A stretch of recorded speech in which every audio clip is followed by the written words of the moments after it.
किसान साथियों नमस्कार। आज हम इस वीडियो में जीरा की खेती के उन तथ्यों पर चर्चा करेंगे जिन पर थोड़ा अधिक ध्यान देकर जीरा का उत्पादन निश्चित रूप से 2 से 2.5 क्विंटल प्रति बीघा लेकर वर्तमान भावों के अनुसार 1 लाख रुपए प्रति बीघा तक आय प्राप्त कर सकते हैं। जैसे जीरा बुआई का वास्तविक समय क्या है, किस तरीके से वे जीरा का कितना बीज बोएं कि जीरा का एक एक बीज उग जाए, वे खेत खाली न रहे। जीरा का बीज अत्यधिक महंगा होने के कारण इन बातों पर विशेष ध्यान देना जरूरी हो जाता है। जीरा के उगने तक कितनी सिंचाइयाँ करनी है, वे कितनी मात्रा में पानी देना है। पानी की अधिक मात्रा देने से जीरा का बीज जमीन में नष्ट हो सकता है। इन बिंदुओं के साथ साथ जीरा के उगने तक किए जाने वाले कार्यों पर प्रकाश डालने का प्रयास करेंगे। किसान साथियों, जीरा की बुआई के समय तापमान 25 डिग्री के आसपास रहना चाहिए। वे जीरा बुआई का नियत समय 1 से 25 नवंबर है, अतः आप 1 नवंबर से पहले जुताई करके खेत को अच्छी तरह से तैयार कर लें। जीरा का बम्पर उत्पादन लेने के लिए कम से कम 1 ट्रॉली प्रति एकड़ गोबर की खाद प्रथम जुताई के समय खेत में बिखेर दें। जीरा की बुआई से पहले 25 kilogram DAP, 10 kilogram potash, 5 kilogram urea व 5 किलोग्राम सल्फर प्रति एकड़ के हिसाब से खेत में डालना है। इन चारों उर्वरकों को एक साथ मिलाकर सीड ड्रिलर से खेत में बो दें।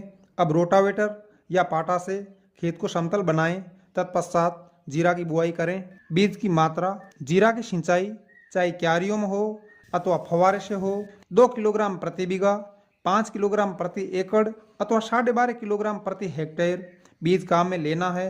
ड्रिप सिस्टम या पंक्ति विधि में 17,000 बीज अथवा 250 ग्राम बीज काम में लिया जाए। बीज के भाव हमारे होश उड़ाने वाले हैं, अतः आप जीरा का बीज ऐसे किसान से खरीदें जिसने पिछले वर्ष उन्नत बीज काम में लिया हो। यह बीज आपको 600 से 800 रुपये किलो में मिल जाएगा।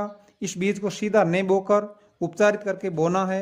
बीज को उपचारित करके हम इसे उन्नत बीज में बदल सकते हैं। वे अपनी फसल को उकटा, झुलसा व जड़ गलन आदि रोगों व कीटों से बचा सकते हैं। बीज उपचार के लिए कारिका व सिंचाई। जीरा के बम्पर उत्पादन के लिए आप अपने खेत की गहरी जुताई, भूमि समतलीकरण आदि कार्य करें। जीरा की बुआई सूखे खेत में होती है। ड्रिप सिस्टम को छोड़कर हर सिंचाई प्रणाली में जीरे की बुआई छिड़काव विधि से होती है, क्योंकि जीरा का बीज 1 सेंटीमीटर या 1 अंगुल से ज़्यादा गहराई में जाने पर नहीं उगता है। क्यारी विधि की खेती में जुताई के बाद क्यारियां बनाई जाती है। क्यारियों में बीज एक साथ छिटक कर लोहे की दंताली या जेली इस प्रकार फिरा देनी चाहिए कि बीज के ऊपर मिट्टी की एक हल्की परत चढ़ जाए। अब क्यारियों को पानी से अच्छी तरह से भर देना है। फव्वारा सिंचाई वाले क्षेत्रों में जीरा बीज छिड़क कर जेली या दंताली से बीज को मिट्टी में मिलाया जाता है। इसके बाद 3 घंटे तक फव्वारे से सिंचाई की जाती है। जीरा में अंकुरण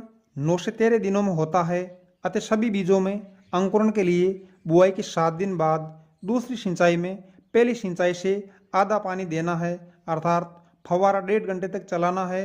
फिर क्यारियों को आधा ही भरना है। दूसरी सिंचाई आप अपने खेत में नमी की मात्रा का ध्यान रखते हुए ही करें। मतलब यह है कि सूखी हुई मिट्टी को केवल गीला करना है। आवश्यकता से अधिक दूसरी सिंचाई से जीरा का बीज नष्ट हो सकता है। खरपतवार को उगने से पहले ही नष्ट करने के लिए जीरा बुआई के 2 दिन बाद तक पेंडिमेथिलिन दवा 1 लीटर 500 लीटर पानी में मिलाकर 1 एकड़ में स्प्रे करना है। यह दवा खरपतवार को उगने से रोक देगी, जबकि जीरा के अंकुरण पर इसका कोई प्रभाव नहीं पड़ेगा। जीरा शुष्क क्षेत्र की फसल है, अतः अंकुरण के बाद जीरा में 2 से 3 सिंचाइयों से काम चल जाता है। रेतीली मिट्टी हो तो जीरा अंकुरण के बाद आवश्यकता अनुसार 3 से 4 तक सिंचाई कर सकते हैं। इस प्रकार से जीरा की खेती करके कम समय में बहुत ही अच्छी आय प्राप्त की जा सकती है। नमस्कार।